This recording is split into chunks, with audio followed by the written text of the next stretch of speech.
Merci beaucoup Antoine. Écoute, on va finir le temps de parole avec Niki Christou, qu'on remercie et qui va intervenir à distance et qui va nous parler d'une spécialité qui ne donne jamais lieu à des infections du site opératoire, la chirurgie digestive. Merci beaucoup Monsieur Joanneau et merci beaucoup à Monsieur Astagno de m'avoir convié à cette réunion de l'Académie nationale et en collaboration avec le SPICMI. Je ne suis pas là malheureusement présente pour des raisons hospitalières et rester sur Limoges. Donc je vais vous présenter les priorités en chirurgie digestive. Est-ce que vous pourriez partager, Monsieur Bourré, mon PowerPoint s'il vous plaît? Je ne le vois pas.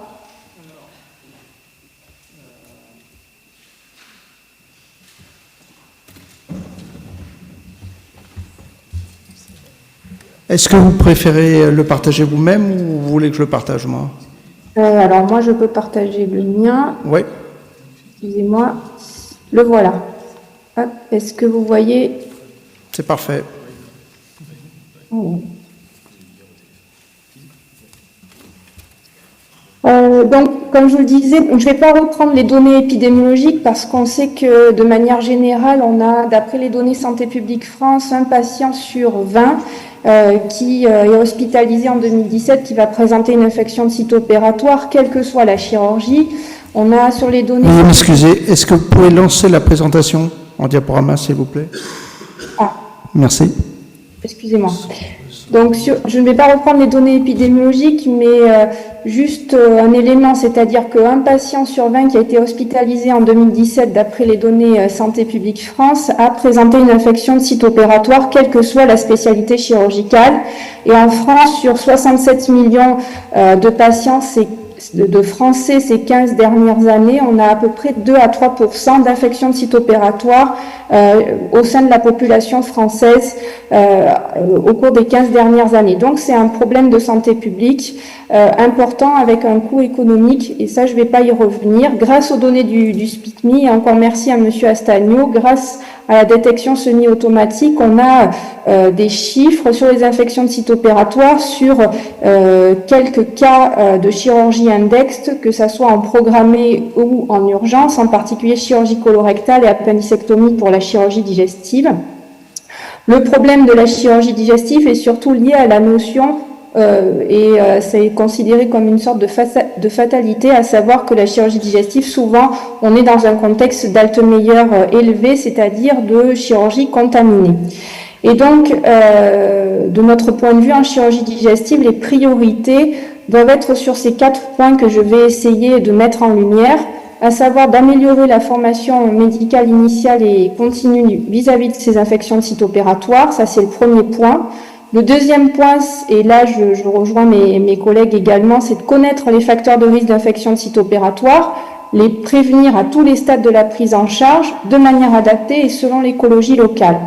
Le troisième point, c'est d'effectuer correctement le diagnostic d'infection de site opératoire, parce que c'est pas toujours si évident que ça, en particulier en chirurgie digestive, où on a un nombre d'interventions qui est multiple et différente, et surtout de reconnaître le type, c'est-à-dire superficielle ou profonde, et alors d'adapter la prise en charge thérapeutique selon les caractéristiques du patient, mais aussi de l'environnement médico-social. Et enfin, le dernier point des priorités en chirurgie digestive, c'est de se connaître, comme dans les autres disciplines, l'antibiorésistance et là aussi l'impact médico-économique et probablement d'améliorer sa prévention. Alors, concernant le premier point sur l'amélioration de la formation médicale initiale et continue, je vais prendre cet exemple qui est en fait une étude mise en place par Antoine Deslandes, qui était un étudiant en Master 2 que Gabriel Birgan a encadré et qui a travaillé avec le SPICMI, la SFAR et l'AFC, l'Association française de chirurgie, en collaboration avec l'Académie nationale de chirurgie. Et on est parti donc de ce contexte, à savoir que eh bien on n'a pas vraiment de mesures préventives pour prévenir les infections de site opératoire en chirurgie digestive. Et l'objectif de l'étude était d'explorer les facteurs qui sous-tendent les pratiques des anesthésistes, mais aussi des chirurgiens, en chirurgie viscérale digestive, dans la prévention de ces infections de site opératoire, et de savoir comment anesthésistes et chirurgiens se comportaient de manière préventive. C'était une étude qualitative qui était mise en place sur des entretiens semi-directifs et il a pu interroger à la fois chirurgiens et anesthésistes au cours de l'année 2022. Et il a élaboré un guide d'entretien à la fois pour aborder la perception du risque d'infection de site opératoire et les rôles de chacun dans la prévention des infections de site opératoire, de connaître un peu les directives qui sont liées aux infections de site opératoire et leur mise en œuvre, et voir s'il existe vraiment une coopération entre l'anesthésiste et le chirurgien. Et il y a une analyse par thème, à la fois avec un codage inductif et déductif. Au total, il y a eu 19 anesthésistes et 15 chirurgiens dans 8 régions françaises qui ont été interrogés. Vous voyez à peu près 50% d'hommes, 50% de femmes et une majorité de profils hospitaliers. Les résultats, on a eu 5 éléments qui ressortaient, à savoir que prévenir ou empêcher une conséquence quelque peu inévitable n'était pas la priorité en chirurgie digestive sur les infections de site opératoire. Le deuxième point était qu'il existait une confiance mondiale dans les lignes directrices, mais un manque apparent de connaissances sur les infections de site opératoire et leur prévention. Troisième point, a priori, tout le monde s'appropriait la thématique d'infection de site opératoire, il y avait une propriété collective de cette thématique, mais au final, une faute vraiment du chirurgien. Quatrième point, on voit que le chirurgien était axé sur une action alors que les anesthésistes étaient plutôt axés sur un ensemble et on avait par contre là une coopération assez positive. Et cinquième point qui était mis en exergue lors de ces entretiens, c'est qu'il y avait un manque de personnel et de lourdes charges de travail qui entraînaient des difficultés dans la mise en place de la prévention des infections de site opératoire. Au final de cette enquête et sur cette formation médicale initiale et continue, et on va ensuite en parler lors de la table ronde, quelles pourraient être les perspectives d'amélioration? On voit premièrement qu'il y a une méconnaissance des infections de site opératoire sur la prévention de celles-ci, comme on vient de le montrer dans cette étude. Là aussi sur la notion d'antibiorésistance, que ce soit par les chirurgiens seniors et les juniors.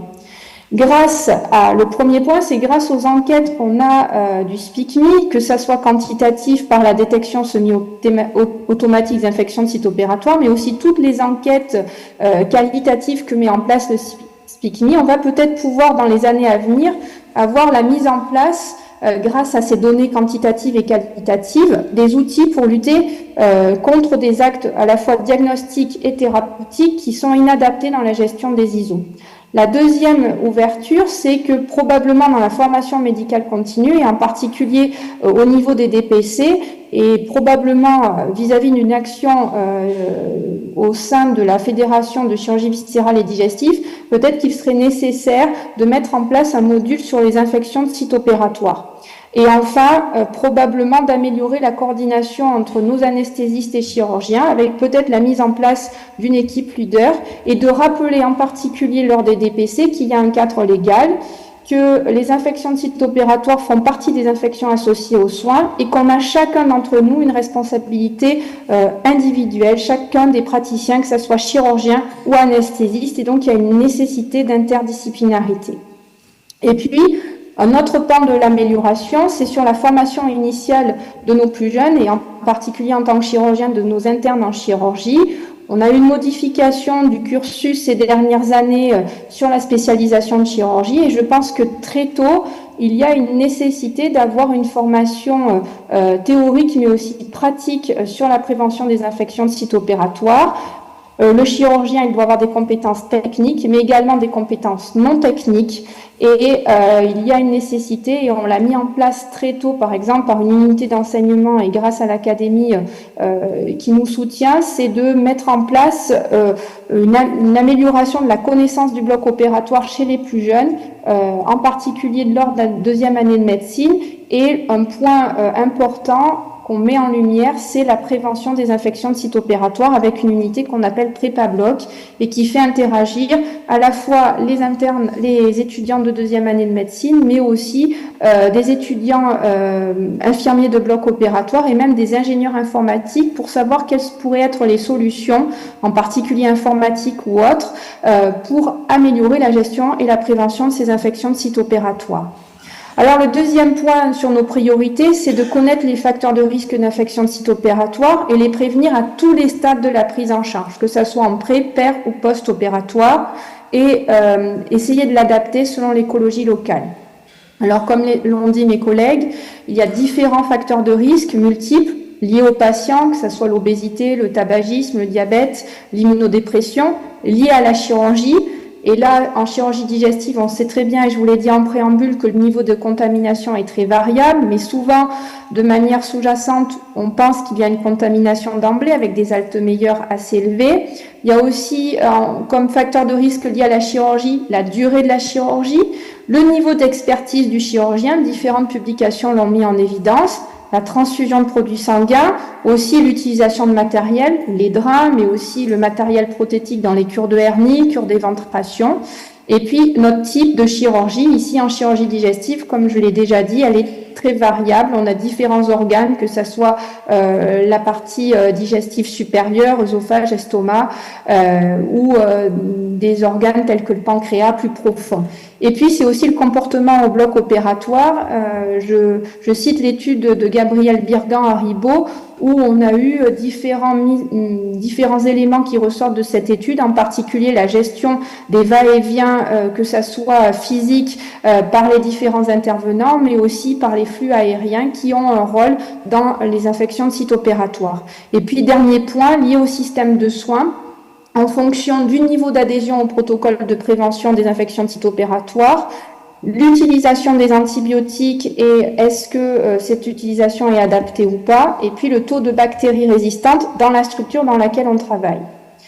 Alors concernant les perspectives d'amélioration et aussi là un autre point qu'on pourra discuter lors de la table ronde, c'est que différentes publications ont mis en évidence l'importance d'agir sur différents points de ces facteurs de risque, que ça soit lié à la chirurgie, lié aux patients ou lié à l'organisation. On parle de bundles et je pense que c'est important et il va falloir appuyer dans les prochaines années sur ces éléments-là parce qu'on voit que dans les différentes publications au niveau mondial, grâce à ces bundles, on a une réduction des taux et des coûts des infections de site opératoire, mais on pourra peut-être revenir sur ce point et savoir s'il y a une nécessité de regrouper les interventions de ces bundles en pré-per post-opératoire ou aux différents,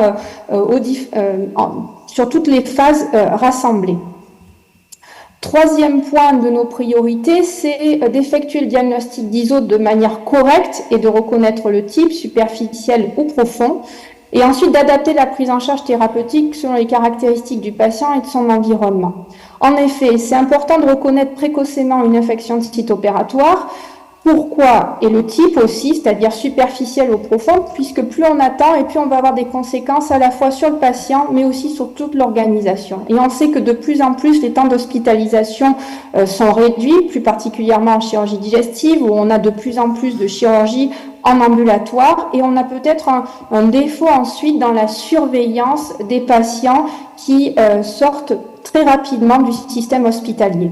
Et donc, il y a une nécessité d'avoir un lien fort entre la ville et l'hôpital. Or, on le sait aussi, un autre point et un autre fait, c'est qu'on est souvent dans des zones de désert médical. Donc là aussi, perspective d'amélioration et un point qu'on pourra soulever en table ronde, c'est que il serait peut-être intéressant de mettre en place un système de surveillance prospectif en temps réel, qui serait probablement adapté selon les facteurs de risque d'infection de site opératoire, je les ai cités tout à l'heure, en particulier liés aux patients, mais aussi adapté à l'environnement médico-social du patient. Peut-être discuter d'une application à distance en ligne de surveillance et surtout également éduquer le patient à reconnaître une infection de site opératoire. Et plus ou moins, in fine, si on surveille en temps réel ces infections de site opératoire, peut-être aussi avoir un algorithme de prise en charge thérapeutique pour éviter l'utilisation d'antibiotiques de manière abusive. Et c'est ça le dernier point, c'est-à-dire connaître ce qu'est l'antibiorésistance et son impact médico-économique pour améliorer sa prévention. Quand on parle d'antibiorésistance, il faut en parler de manière générale et en particulier sous la forme One Health. Pourquoi ? De manière très rapide, eh bien, il faut savoir que à l'heure actuelle, l'antibiorésistance provient d'emblée de la sphère animale, où, comme vous le savez, les animaux ont souvent une alimentation qui présente des antibiotiques et eux-mêmes ont une antibiothérapie et ils vont acquérir un foyer de bactéries qui vont devenir résistantes à différents antibiotiques et ensuite, eh bien sûr, cela va passer par l'alimentation et l'être humain va malheureusement présenter aussi ces bactéries résistantes et cela va faire créer un cercle vicieux. D'autant plus vicieux qu'on peut être dans une région du monde où on a des difficultés, en particulier au niveau de la pauvreté, avec par exemple des réseaux sanitaires, de l'eau qui est souillée, etc., qui fait qu'on va avoir des difficultés pour soigner les plaies de manière appropriée dans un contexte, on va dire, propre, non souillé. Et là aussi, ça active l'antibiorésistance. Et nous, dans nos pays, entre guillemets, développés, on a l'accès à toutes des structures sanitaires adaptées, on a accès aux antibiotiques, mais on va utiliser de manière non adaptée les antibiotiques. Donc tout cela crée l'antibiorésistance et il est important sur les différents points de prendre en compte, comme je viens de le dire, le contexte socio-économique du patient, de quelle région du monde il vient, mais aussi l'écologie du système de santé, dans quel hôpital nous travaillons, est-ce qu'il existe des bactéries résistantes, quels sont les antibiotiques que l'on ne doit pas prescrire, et puis aussi qu'il y ait et ça revient au premier point initial, une formation continue des professionnels de santé, à la fois de matière interdisciplinaire et personnalisée. Alors les perspectives d'amélioration, et là aussi un point que l'on peut aborder, c'est pourquoi pas mettre en place des indicateurs de la pertinence de la prescription d'antibiotiques de couverture probabiliste post-opératoire, parce que nous, en tant que chirurgiens, le mauvais usage des antibiotiques, c'est surtout la prolongation de l'antibioprophylaxie préopératoire que l'on continue en post-opératoire, alors que probablement il n'y en a pas l'utilité. Au total, il y a une importance à l'heure actuelle du réseau SpeakMe parce qu'à la fois grâce à ces enquêtes quantitatives et qualitatives, on a des données sur les comportements des chirurgiens, de toutes les équipes médicales et paramédicales vis-à-vis des infections de site opératoire. Et je pense que les 4 points principaux, c'est à la fois, comme je le disais en préambule, de former et d'améliorer la formation médicale initiale et continue vis-à-vis de ces infections de site opératoire, de prendre en compte les facteurs de risque d'infection de site opératoire et grâce aux enquêtes SpeakMe peut-être améliorer ces bundles. Ensuite, diagnostiquer de manière correcte les infections de site opératoire et avoir une adaptation personnalisée de la prise en charge thérapeutique avec peut-être, là aussi on y reviendra, un système de surveillance en temps réel personnalisé avec une prise en charge adaptée. Et enfin, prévenir l'antibiorésistance, là aussi grâce à nos enquêtes qualitatives, quantitatives et pourquoi pas mettre en place dans les prochaines années des indicateurs de pertinence de la prescription des antibiotiques en post-opératoire. Je vous remercie de votre attention.